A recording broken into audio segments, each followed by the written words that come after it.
George Brett would surely be higher than 5th on this list if he had played more than just 5 seasons during the 1970s.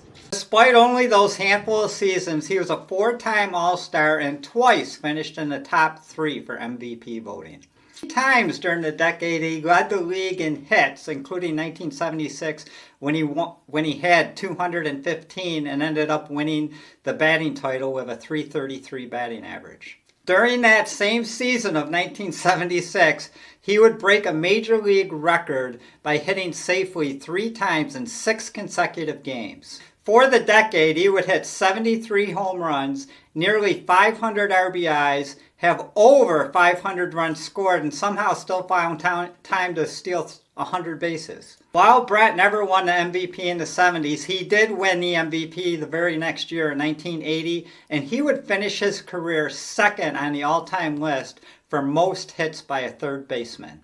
The 4th best third baseman of the 1970s was Oakland A's team captain Sal Bando. While helping lead the A's to 3 World Series championships, Sal was a 4-time All-Star during the decade, and although he never won league MVP, 3 times he finished in the top 4 for voting. In 1973, he led the league with 64 extra base hits, and 3 times during the decade he had over 90 RBIs. For the decade, he had nearly 200 home runs, over 800 RBIs, and over 750 runs scored. In the spring of 1975, Hall of Fame manager Sparky Anderson asked Pete Rose if he would move from his left field position to third base, and that would allow Sparky Anderson to move future 50 home run hitter George Foster into the Big Red Machine's lineup. That move played a big part in the Cincinnati Reds winning the 1975 and 1976 World Series championships. That first year at third base for Pete Rose led him to be named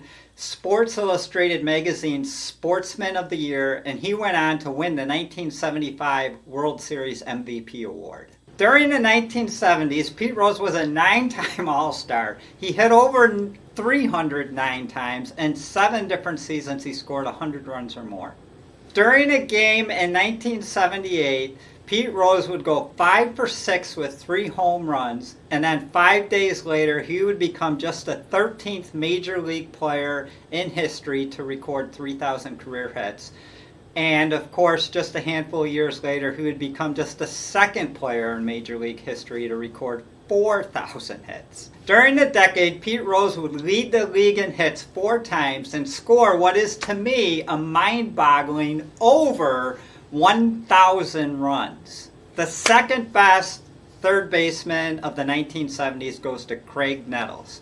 Nettels famously played most of the decade for the hated New York Yankees, but he actually started the career playing 3 seasons for the Cleveland Indians. During the 70s, Nettles was a 4-time All-Star and twice won the Gold Glove as he helped lead the Yankees to 3 World Series, and they would beat the Dodgers twice to win the World Series championship. He would average a very impressive 25 home runs per season for the decade, including the 32 that he led the league with in 1976. For the decade, his 252 home runs and 831 RBIs led all third basemen, and his 776 runs scored was second only to Pete Rose. And finally, we come to the greatest third baseman of the 1970s and one of the best third basemen of all time, Mr. Mike Schmidt.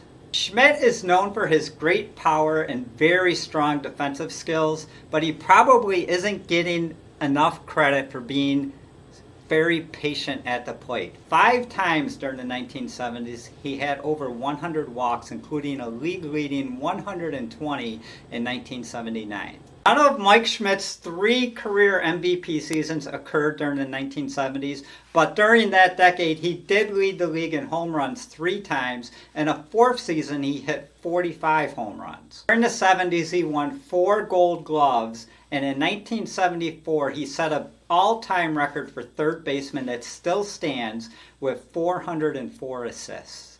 For the decade, which was only 7 seasons for him, he hit 238 home runs, had nearly 700 RBIs, and also nearly 700 runs scored. And then lastly, just a quick shout out to Ron Cey. I could not find room for him on this list. He never really had an outstanding season, but for the decade, he had over 160 home runs, nearly 600 RBIs, and nearly 500 runs scored.